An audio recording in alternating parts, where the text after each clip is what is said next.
ukhuluma ukhululeke. Isithathu sethu sinamandla. Noma ngabe umuntu wesilisa noma umuntu wesifazane uyasebenzisa.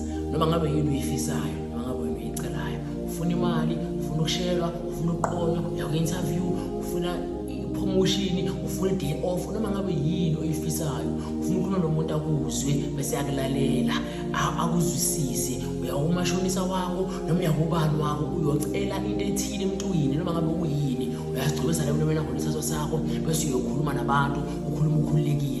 Ngabe umphathi emsebenzini ufuna ukuthi ube nesithunzi, izwi lakho libe namandla, izwi lakho libe nesisindo. Khafuna amagaba nesiqi amazwi akho angaweli phansi. Uyasebenzisa lesithathu lesi. Ngabe umnumzana phakathi ekhaya lakho uhlala nengane nonkosikazi, uyasebenzisa lesithathu lesi. Ngabe umama womuzi ongalaleleki phakathi ekhaya lakhe, nazi isithathu so isikhali sakho sokuthi ukhulume kanye bese abantu benze lokho okufisayo. Usenza lokho konke njengoba igama lithi ukhuluma ukhululeke, chaza ukuthi ukhuluma ukhululekile.